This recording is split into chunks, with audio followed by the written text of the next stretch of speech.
جو امام غزالی کی فاؤنڈیشنل اپسٹمالوجی تھی نالج کے بارے میں، ہم، اس کے بارے میں جو ہے نا کافی انفارمیشن آن لائن اویلیبل نہیں ہے. تو یہ ایک ایریا ہے جس کے بارے میں سوچ رہا ہوں کہ کسی اکیڈیمک کو میں لے کے آؤں. ابھی ریسنٹلی میں نے ایک کتاب دیکھی ہے، شعیب احمد ملک نے اپنے ہم، فیس بک پہ لگائی تھی.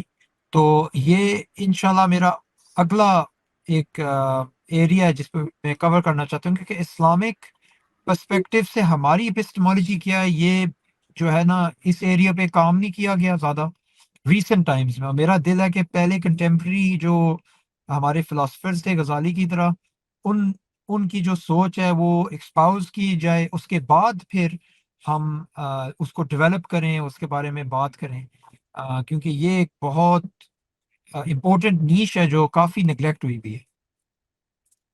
جی عاصم بھائی کچھ ایڈ کریں گے اس کے اوپر؟ ہاں جی، اس میں آئی تھنک امام غزالی رحمۃ اللہ علیہ کے اس پہ ہمارا جو کلاسیکل یہ ہے، اور ہمارا کلاسیکل اسکالرشپ میں تو آج بھی مین اسٹریم میں ہم امام غزالی رحمۃ اللہ علیہ سے ہی اپنی ایپسٹمولوجیکل فاؤنڈیشنز لیتے ہیں. اور یہ بہت ایک خوبصورت بات ہے کہ جو ماڈرن فلسفی ہے نا بنیادی طور پہ کانٹ کے بعد، وہ تو میٹا فزکس کو ڈینائی کرتی ہے. جیسے کہ میٹا فزکس تو ہوتا ہی نہیں کچھ، مطلب کہ we can't know the reality, تو وہ علم کا کانٹینٹ نہیں ہو سکتا، وہ نالج کا کانٹینٹ نہیں ہو سکتا جو مابعد الطبیعت ہے یا میٹا فزکس ہے. تو اس پہ ہمیں بات ہی نہیں کرنی چاہیے.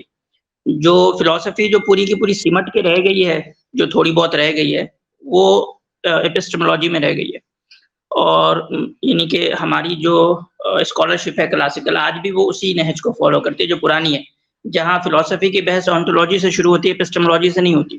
اور یہ کلاسیکل اور کہہ لیں کہ ماڈرن فلسفی میں ایک بنیادی گیپ ہے، یا فرق ہے، گیپ نہیں، اس کو ایک ڈفرینٹ یعنی کہ بالکل. فیچرز کہہ لیں کہ ماڈرن فلسفی جو ہے وہ ایپسٹمولوجی سے اپنی بحث کو شروع کرتا ہے، آنٹولوجی سے نہیں کرتا. اب اس پہ ہمارے کیا کرٹیسزم ہو سکتے ہیں، ہمارے اپنے فریم ورک میں اس پہ بھی کام ہونا چاہیے، لیکن زیادہ کام نہیں ہوا، کیونکہ جو ڈومیننٹ ریشنالٹی ہے بنیادی طور پہ وہی ہے جو ماڈرن انلائٹنمنٹ ایرا میں پیدا ہوئی ہے.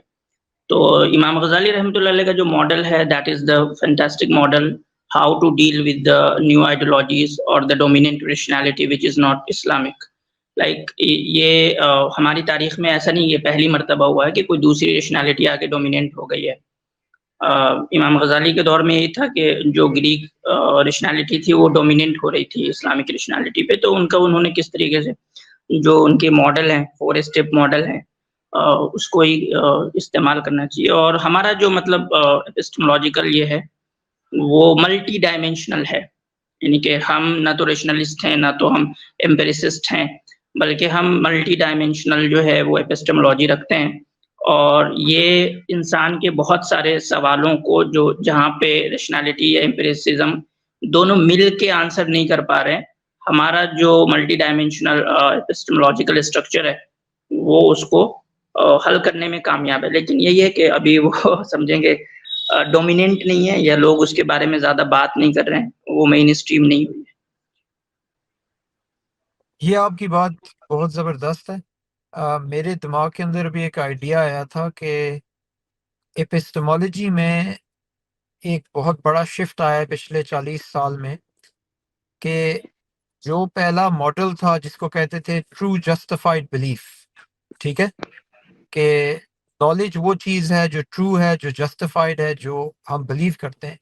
اس کو ایڈمنڈ گیٹیے نے 1960s میں اوورٹرن کر دیا تھا گیٹیئر پرابلمس کے ساتھ.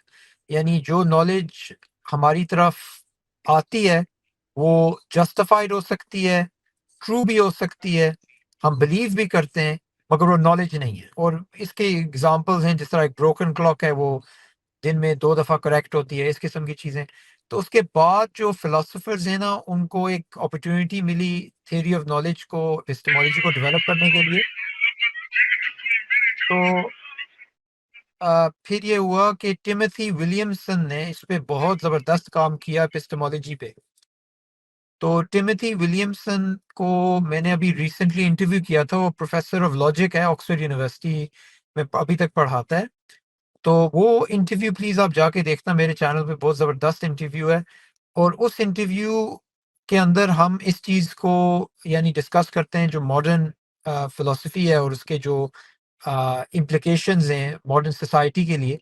تو اگر وہ جو تھیوری آف نالج ہے جو ایڈمنڈ گیٹیے نے اوورٹرن کر دی تھی پرانی، اور اب جو نئی نالج فرسٹ اپسٹمالوجی ہے جس کو ٹیموتھی ولیمسن نے پرپوز کی ہے، اگر امام غزالی کا ماڈل لے کے اور ٹیموتھی ولیمسن کا ماڈل لے کے کوئی کمپیریٹیو انالیسس کرے، یہ نہ کرے کہ ایک کو دوسرے سے رد کرنے کی کوشش کرے، مگر ایک کمپیریٹیو انالیسس کرے کہاں پہ کنورجنس ہے، کہاں پہ ڈائیورجنس ہے اور یہ چیزیں، تو یہ بہت اچھا تھیسس ہوگا انشاءاللہ، اور یہ بڑا کنٹریبیوشن ہوگا اسلامک میٹافزیکل فریم ورک جو کنٹمپری سوسائٹی کے لیے بہت نیڈڈ ہے اس کے لیے. اچھا، اس حوالے سے میں سوچ رہا ہوں عاصم بھائی اور صبور بھائی ایک اردو اسٹریم اسکیجول کرتے ہیں. عاصم بھائی اور آپ کو مین پینلسٹ کے طور پر میں انشاءاللہ لوں گا، اور ہم ایکسپلوریشن آف ان کا جو امام غزالی کا جو کانسیپٹ تھا جنہوں نے پیش کیا تھا اس کے حوالے سے ایک پراپر اسٹریم رکھتے ہیں وین ایور پاسبل اسی جی. میرے خیال سے میں اس کو ابھی نہیں کرنا چاہتا. ہاں یہ کرتے ہیں کہ میں پینل کو جوائن کر دوں گا، مگر بہتر ہے کہ پروفیسر شعیب احمد ملک کو لے کے آئیں، اور میں پینل کو ڈیفینیٹلی جوائن کر لوں گا، مگر ان سے آپ یہ کریں کیونکہ دیکھیں وہ جو ہے نا وہ اس فیلڈ کے اندر ایکسپرٹ ہیں. اچھا اور یہ جو ایپسٹمالوجی ہے اسلامک پرسپیکٹو سے جو ہماری انڈرسٹینڈنگ ہے، یہ ابھی میرے لیے ایک بہت ڈیولپڈ ایریا نہیں ہے. اس کے بارے میں جو میری نالج ہے وہ لمیٹڈ، اور میرا دل ہے کہ شعیب کو لے کے آئیں، میں بھی سیکھ لوں گا ان سے، اور وہ ہم ڈسکشن کر سکتے ہیں افتخار بھائی کے ساتھ بھی، مگر وہ بہتر ہے آپ اس طرح کریں. Cause your soul is worth more than the dollars and cents. All the money in the world couldn't buy you happiness. Cause verily it is in the remembrance of Allah that hearts do find rest.